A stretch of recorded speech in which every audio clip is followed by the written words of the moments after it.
হচ্ছে টাইগারদের Asia cup super 4 mission. সপ্তাহখানেকের কম সময়ের ব্যবধানে আবারও প্রতিপক্ষ শ্রীলঙ্কা। ম্যাচের আগের দিন আইসিসি একাডেমিতে অনুশীলন করেছে বাংলাদেশ। অন্যদিকে অনুশীলন না করলেও সাম্প্রতিক সময়ে ম্যাচ খেলার অভিজ্ঞতা থাকায় আত্মবিশ্বাসী শ্রীলঙ্কা। ফুরফুরে মেজাজে টিম বাংলাদেশ। একদিন আগেও যে টুর্নামেন্টে অনিশ্চিত ছিল ভবিষ্যৎ, সেখানে এখন নতুন জীবন পেল লিটন কুমার দাসের দল। তবে গ্রুপ পর্বে শ্রীলঙ্কা ম্যাচের অভিজ্ঞতাটা ভয়ঙ্কর। কোনো বিভাগেই দাঁড়াতে পারেনি টিম বাংলাদেশ। অল্প কদিনের ব্যবধানে ঘুরে দাঁড়ানো সম্ভব তো। শন টেইট অবশ্য আত্মবিশ্বাসী। এটা নতুন একটা দিন। এই ধরনের টুর্নামেন্টের সৌন্দর্য হচ্ছে দ্রুতই ম্যাচ খেলতে হয়। দ্রুতই ম্যাচ খেলার ফলে অতীত ভুলে যাওয়ার এটা ভালো সুযোগ। যতটা সম্ভব পরের ম্যাচে মনোযোগ দেওয়ার সুযোগ থাকে। শ্রীলঙ্কার বিপক্ষে খরুচে ছিলেন মোস্তাফিজ। কাটার মাস্টারকে নিয়ে অবশ্য চিন্তা নেই পেস বোলিং কোচের। তাকে অত বেশি শেখানোর কিছু নেই, সে অভিজ্ঞ। ওর সাথে কাজ করাটাও উপভোগ করি। ও একজন ভালো নেতাও। শেষ 3 মাসে এই নিয়ে পঞ্চমবারের মতো বাংলাদেশের মুখোমুখি হতে যাচ্ছে শ্রীলঙ্কা। যার দেখায় দুই দলের জয় সংখ্যা সমানে সমান। একে অন্যের শক্তিমত্তা জানে দুর্বলতাও। সেটাই কাজে লাগাতে চাচ্ছেন দলটার ব্যাটিং কোচ। আমরা বাংলাদেশের সঙ্গে গত 3-4 মাসেই 4-5টা ম্যাচ খেলেছি। আমরা তাদের শক্তি ও দুর্বলতা জানি। আমি নিশ্চিত আমাদের ছেলেরা ভালো লড়াই করবে। তারা খুব ভালো দল। আশা করছি আমাদের ছেলেরা তাদের বিপক্ষে পরিকল্পনা ঠিকঠাক বাস্তবায়ন করতে পারবে। তবে এই ম্যাচে অনিশ্চিত ভেলা লাগে। বাবার মৃত্যুতে দেশে ফিরে গিয়েছেন 22 বছরের স্পিনার। বাংলাদেশ ম্যাচে তাকে পাবার সম্ভাবনা কম, যদিও গ্রুপ পর্বে তাকে ছাড়াই খেলেছিল শ্রীলঙ্কা। বাংলাদেশ দলের জন্য সে ম্যাচ থেকে শিক্ষা নিয়ে ঘুরে দাঁড়ানোর বিকল্প নেই। সুপার 4-এ এই পরীক্ষাটাই আপাতত সহজ বলা চলে টাইগারদের জন্য। বিশেষ করে বোলিং ইউনিটটা নিয়ে ভালো কিছু করতে না পারলে লঙ্কানদের লম্বা ব্যাটিং অর্ডার ভোগাবে নিঃসন্দেহে। কয়েক ঘন্টার ব্যবধানে বন্ধু এখন শত্রু। শ্রীলঙ্কার জয়ের জন্য সবাই বুক বাঁধার পরে এখন সেই শ্রীলঙ্কাই বাংলাদেশ দলের প্রতিপক্ষ। সুপার 4-এ এই ম্যাচে দারুণ কিছু করে দেখাতে পারলে বাংলাদেশ দলের জন্য ফাইনালের সমীকরণটাও অনেকটাই সহজ হয়ে যাবে। তবে তা করতে পারবে কিনা, বা তা করতে হলে বাংলাদেশ দলকে যে আমূল পরিবর্তন আনতে হবে, সেটা আসলে বলাই বাহুল্য। শ্রীলঙ্কার বিপক্ষে আবারও পরিবর্তন আসতে যাচ্ছে টাইগার একাদশে। পঞ্চম বোলার হিসেবে অন্তর্ভুক্তি ঘটবে শেখ মেহেদীর। তাকে জায়গা করে দিতে বাদ পড়তে পারে নুরুল হাসান সোহান। যদিও মাথা ব্যথার নাম তাওহিদ হৃদয়ের ফর্ম। এদিকে বদল আসবে শ্রীলঙ্কার একাদশেও। ভেল্লা লাগেকে পাচ্ছে না শ্রীলঙ্কার দল। শ্রীলঙ্কান দলের সঙ্গে বাংলাদেশ দলের মধুচন্দ্রিমা শেষ।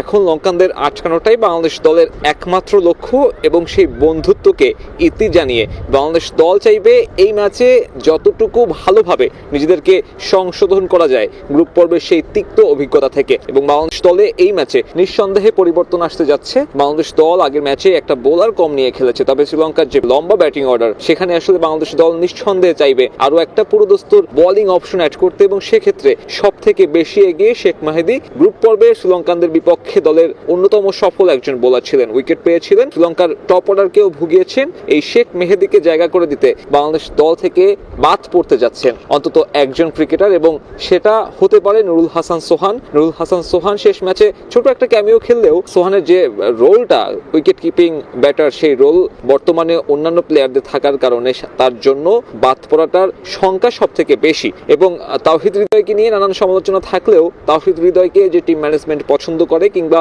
দল চাইছে সে ফর্মে ফিরুক। এবং তাওহিদ হৃদয়ের যে অতীত শ্রীলঙ্কার বিপক্ষে, সেক্ষেত্রে আরও একটা ম্যাচে এই ব্যাটসম্যান টিকে যেতে পারেন, এবং তিনি হয়তো এই ম্যাচেও নাম্বার 4-এ খেলবেন। তবে ফর্ম ওয়াইজ কিংবা পারফরমেন্স বিবেচনা করলে তাওহিদ হৃদয়ই সবার আগে বাদ পড়ার তালিকাটাতে থাকতেন। তবে সহকারী কোচ সালাউদ্দিন থেকে শুরু করে তাকে যেভাবে ব্যাকআপ দেওয়া হচ্ছে, তাতে তাওহিদ হৃদয়কে আরও একটা ম্যাচে দেখা যেতে পারে। এবং সেক্ষেত্রে জাকির আলীকে মিডল অর্ডারে দেখে সোহানকে সেই জায়গাটা ছেড়ে দিতে হবে বাড়তি একটা বোলিং অপশনের জন্য। এছাড়া বাদবাকি যে জায়গাগুলোতে রয়েছে, অর্থাৎ ওপেনিং স্লটে তামিম এবং সাইফ আবারও ওপেনিং করতে যাচ্ছে, এবং তাদের সামনে বড় দায়িত্বটা হবে পাওয়ার প্লেতে শ্রীলঙ্কার বোলারদের সামলানো। থুসারা যেভাবে বোলিং করছেন তাতে তামিম এবং সাহিব যদি সেই থুসারাকে সামলাতে পারেন তাহলে কিন্তু বাংলাদেশের জন্য একটা ভালো সুযোগ আসতে পারে এই ম্যাচে, এবং সেটাই বাংলাদেশ দল চাইবে। এবং এই পিচে বাংলাদেশ দলের আরেকটা লক্ষ্য থাকবে টস জিতে রান চেজ করার, কারণ শ্রীলঙ্কান দল যেভাবে রান চেজিং এ সফল, সেক্ষেত্রে বাংলাদেশ দল নিঃসন্দেহে তাদেরকে কোনো ধরনের লক্ষ্যে ব্যাট করতে পাঠানোর সিদ্ধান্ত নেবে না।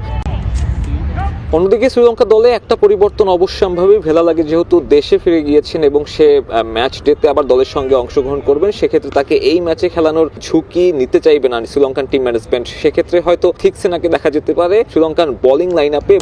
নানা নেতিবাচক আলোচনা হলো বর্তমান বাংলাদেশ দলের স্পিরিট মনে ধরেছে আমিনুল ইসলাম বুলবুলের। এশিয়া কাপের সুপার ফোরের প্রথম লড়াইয়ে শ্রীলঙ্কার বিপক্ষে দারুণ কিছু করবে টাইগার, এমনটাই প্রত্যাশা তার। যদিও আফগানিস্তান ম্যাচে এক বোলার কম খেলানো নিয়ে কিছুটা অসন্তুষ্টি আছে বুলবুলের। এদিকে সেরা চারের ম্যাচে রান রেট কিংবা অন্য কোনো বিষয় নয়, সাবেক অধিনায়ক হাবিবুল বাশারের মতে জয় পাওয়াটাই হবে মুখ্য।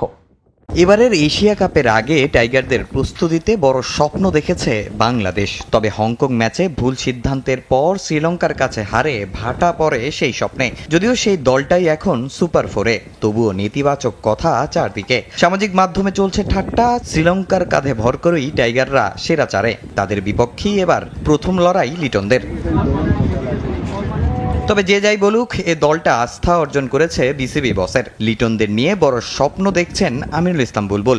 এক নম্বরে বলবো যে এই টিমটার টিম স্পিরিটটা ভালো লেগেছে। এই ফরম্যাটটা খুবই আনপ্রেডিক্টেবল ফরম্যাট, এবং এই ফরম্যাটে যদি আমরা একটু ভালো করি, আমাদের কিন্তু ক্যালকুলেট করলে আমরা হয়তো আরও একটু দূরে যেতে পারবো। আমার কাছে মনে হয় যে টিম ম্যানেজমেন্ট যারা আছে তারা নিশ্চয়ই প্ল্যান করছে ম্যাচ বাই ম্যাচ। আপাতত সমস্ত চিন্তা আমি আশা করছি যে শুধু শ্রীলঙ্কা নিয়েই থাকবে। যদিও গ্রুপ পর্বের শেষ ম্যাচে আফগানিস্তানের বিপক্ষে এক বোলার কম খেলানো ভুগিয়েছে বাংলাদেশকে। ম্যাচটাও হতে পারত হাতছাড়া। গুরুত্বপূর্ণ ম্যাচে টিম ম্যানেজমেন্টের এমন সিদ্ধান্ত কিছুটা অবাক করেছে বুলবুলকেও। গত ম্যাচটার টিম কম্বিনেশনটা ছিল ভেরি অকওয়ার্ড। 4.5 বোলার নিয়ে আমরা খেলেছি, তারপরেও কিন্তু টিম ব্যাক আপ করেছে। আর সব ইম্পর্টেন্ট যেটা আমার কাছে এই টিমের মনে হচ্ছে যে বাউন্স ব্যাক করতে পারে তারা। আমরা শ্রীলঙ্কার সাথে হারার পরে আমরা আফগানিস্তানের সাথে বাউন্স ব্যাক করেছি। শ্রীলঙ্কার সাথে আমরা ফার্স্ট পাওয়ার প্লে ইউজই করতে পারি, তারপরেও একটা ভালো মোটামুটি একটা ভালো টার্গেটে গিয়েছি।